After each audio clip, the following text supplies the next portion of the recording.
Morning. Morning. Got to prepare a statement first. Good morning. I would first like to thank God for answered prayers, for keeping my family and me healthy and safe. I want to thank the staff at the Care Now Clinic in Frisco and the first responders of Frisco who followed protocols and procedures to ensure the safety of everyone in their city. They were extremely professional in performing their duties. I want to thank the staff at Texas Health Presbyterian Dallas. They were caring and compassionate in following safety guidelines in treating me. The nurses, doctors, and CDC staff were tremendous in keeping me and my family informed and calm during this time. We want to thank everyone for the thousands of texts, messages, and calls of support. From family, friends, and fellow officers, the outpouring was tremendous and encouraging. In law enforcement, the term cover squad means a squad is coming to back you up and help you with a situation. From all the frontline deputies, I truly felt I had cover the whole time. Thank you. We also want to thank all of our employers, my employer, the employers of our two oldest children. They have been extremely understanding and compassionate the last few days. We truly appreciate that. We also appreciate the administration and the band directors up at the Colony High School who have been just as supportive as well. So we really appreciate all of that as well. What did you think when you made the decision to go to the clinic and walk in? It must have been hard walking in that front door. Well, again, I was following the directive from the county doctor, Dr. Perkins, who had told us that if we had any issues following the events of that Wednesday night, to call him up if we had any health questions, health issues. And so that morning when I woke up, feeling like a truck had hit me, feeling nauseated, head pounding, just basic flu-like symptoms. And I took my temperature, it was 98.9. I called up Dr. Perkins and I said, what do you want me to do? I'm following your directions to call you. What do you want me to do? And that's where he stated to either get with my primary care physician or go to a health care clinic. And I couldn't get in to see my primary care physician. The line was busy. I couldn't actually get contact with her. So, again, according to his directives, that's when I went to Care Now. Did you have any idea the media firestorm that would set off? Well, again, I knew in this time with the situation with Ebola, I knew going into a situation, if you say you have flu-like symptoms, you want to get checked for flu, I was sure there'd be paperwork to fill out and probably questions to be asked as to whether you've traveled to West Africa, had any contact with people, such and such. And one of the questions was, have you had recent contact with any individuals who may have been exposed to Ebola? And truthfully, as a law enforcement officer, I'm going to answer every question truthfully. I had to check yes to that question. And at that point, I knew all the bells and whistles would start up, but at that point, it was out of my control because I had answered yes to the question. Were you ever scared? I was scared when I was in the encapsulated room at Texas Presbyterian when there were nurses in encapsulated suits around me and they tell me my temperature is 101.7. Because I knew 101.5 is the point where they talk about that being a key point for Ebola, for a symptom of Ebola. And when I heard 101.7 and I saw the two nurses look at each other with wide eyes, I wondered if my ticket had been punched. I wondered if it was time. So that was a scary point. Do you feel like people are overreacting, that maybe they're too scared of Ebola having been through what you've been through?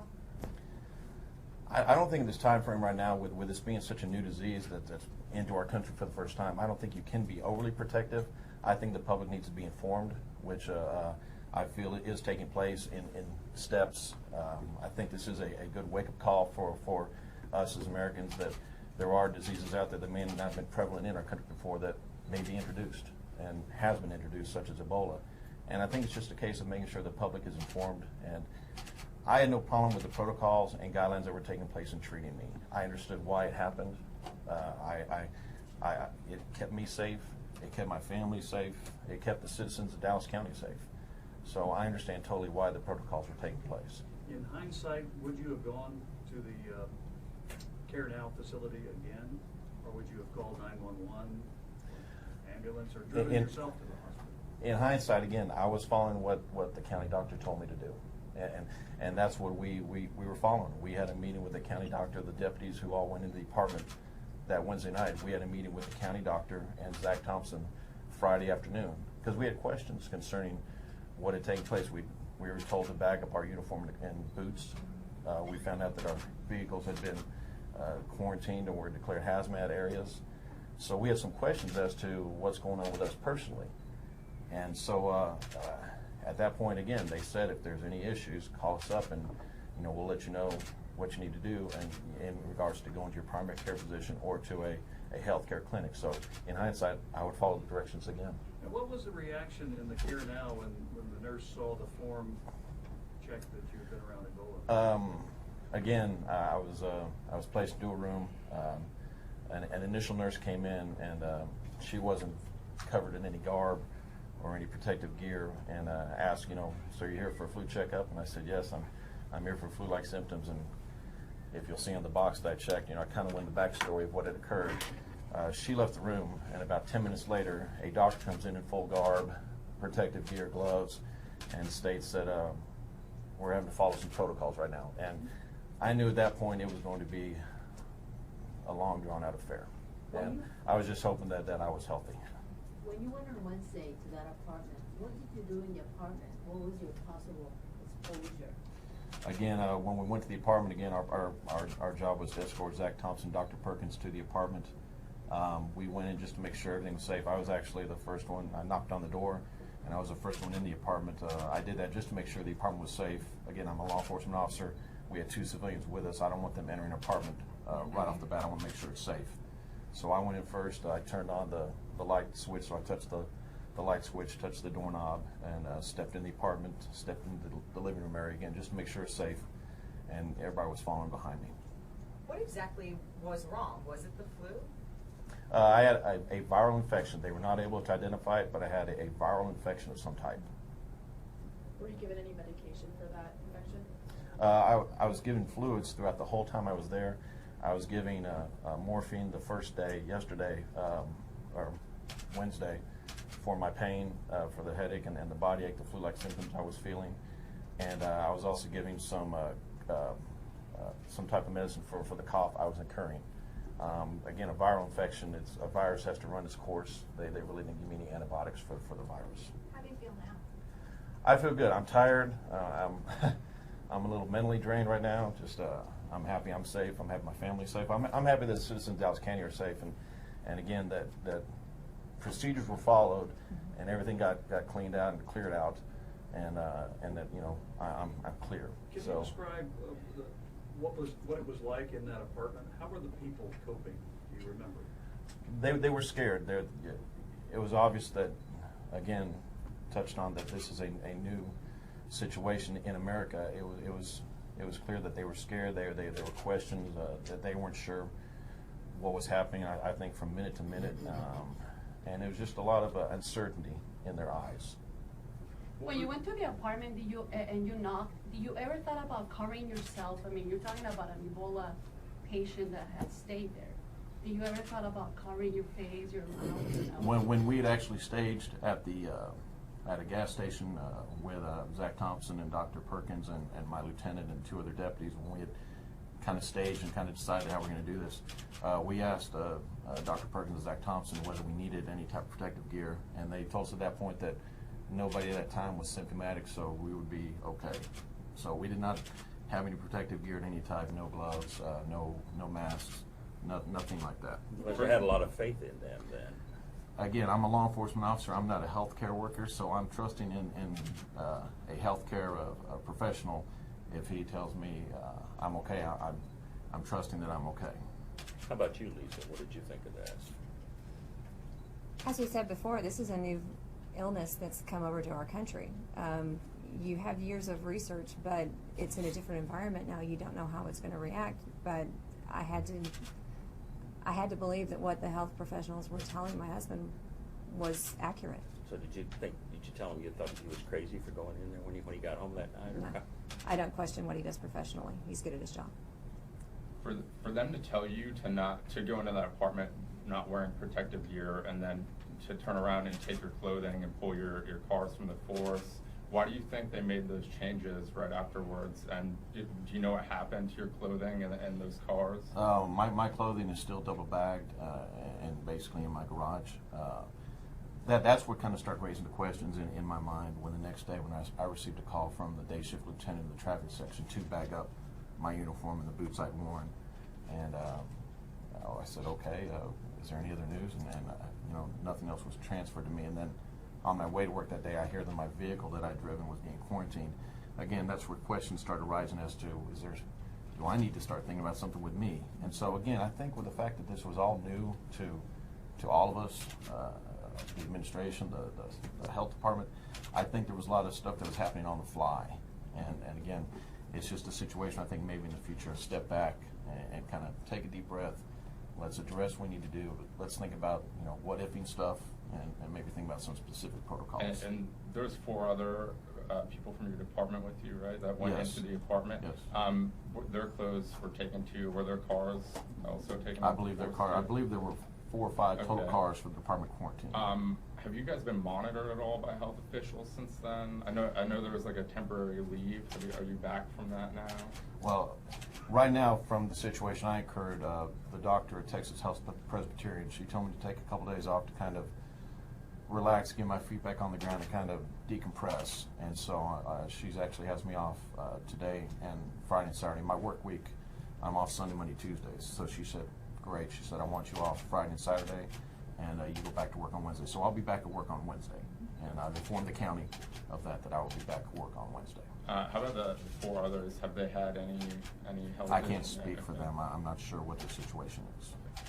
Can you describe the ride in the ambulance? Surreal? It's very surreal. I don't know if any of y'all remember that movie Outbreak that had Dustin Hoffman in it years ago.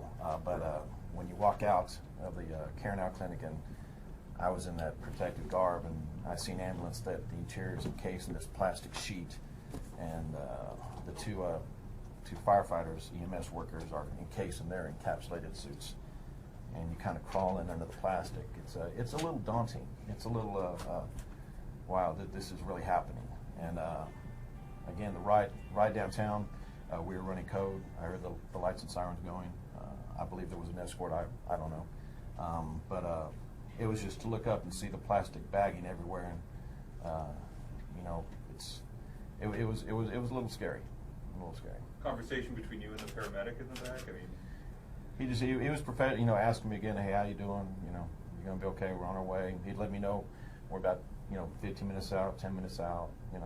Just kind of trying to keep me calm. But you said you thought at one point you weren't gonna make it. Well, again, like I said, that point when I got to the hospital and when I walked in and got in the gurney, they rolled me into the isolation room. And that was the first point that at the hospital they took my temperature, and it was 101.7. And I was sweating like crazy. I felt terrible, and I saw the 2 nurses kind of look at each other when they saw the temperature reading, and that's when I thought, yes, yeah, is this it? It's my ticket been punched. Is it going to be a few days and that's it? So it kind of brings everything to perspective. You kind of start thinking about things, and so yeah, that was a scary point. Do you regret going into that apartment at that moment? I don't regret. Again, I'm a law enforcement officer, and I follow the directions of my sheriff and my department. And unless it's illegal, immoral, or unethical, I'm duty bound to follow the directions. And if they ask me to do it again, I would do it again because it's not illegal, immoral, or unethical. I would hope there'd be protocols set up to deal with a situation like that, but I would follow the order. Was this one planned well? In my opinion, I think things could maybe, again, taking a step back, maybe look at the situation and what if stuff. In law enforcement, we what if stuff all the time. If this happens, this is what we could do. What if this happens? Well, this is our plan B. And so I think maybe, again, a situation like this, it could have been a situation where we kind of what if it a little bit more and maybe plan a little bit better for things. What was the sheriff's office response to this, or the sheriff? Did she reach out to you? Did you hear from them during this time? While I was in the hospital, I received contact from my lieutenant of the traffic section, Lieutenant Fred Wendt, Lieutenant Radcliffe Saldana. I believe she's the strategic planning and research in the strategic planning research position with the sheriff's department, And I can't count the number of frontline deputies, sergeants that I contact with. That was who contacted me while I was in the hospital. And Sergeant Dyer with the TMPA, South Shore Association. Seeing this happen, across the world in West Africa, and then, comes to the U.S. and the first case is here in your hometown, where you're part of law enforcement involved in the community, and then, you become a part of it. What's it like to see this hit your home, and have you yourself be involved? And Lisa, if you... I guess it shows you that the world's not a big place after all. You see the stuff on the news, and you see the stories of the countries in Africa that are experiencing this horrific disease, and it's like, wow, what they must be going through. And then a few days later, you're walking in an isolation room and wondering whether it's affected you personally. So I guess it does kind of make the world a smaller place, and understanding that things can happen and they're out of our control, and it's a sign of the times. You may know I had some experience in on-duty issues like this from my ex-wife.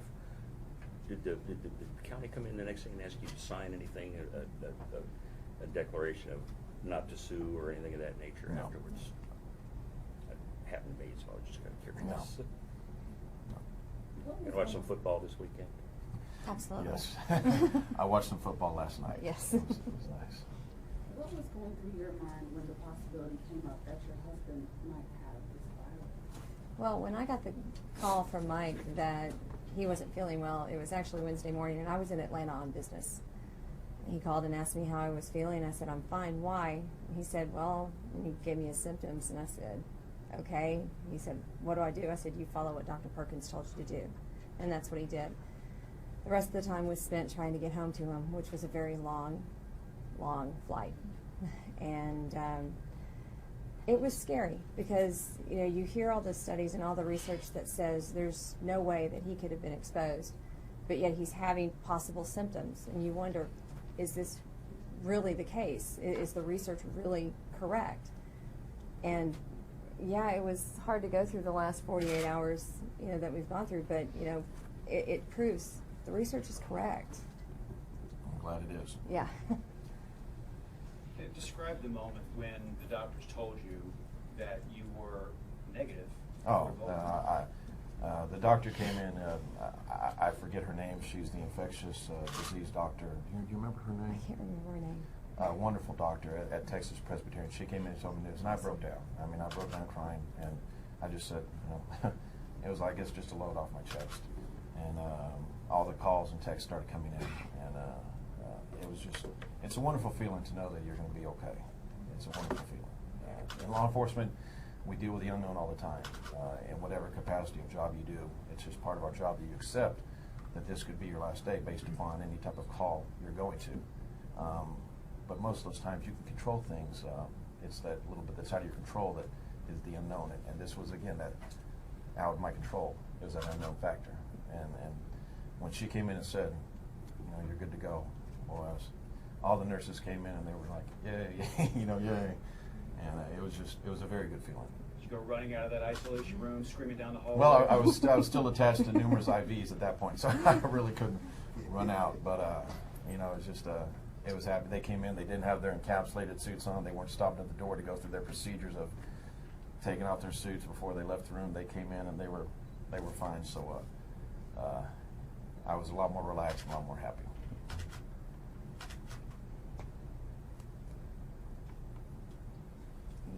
Anything else?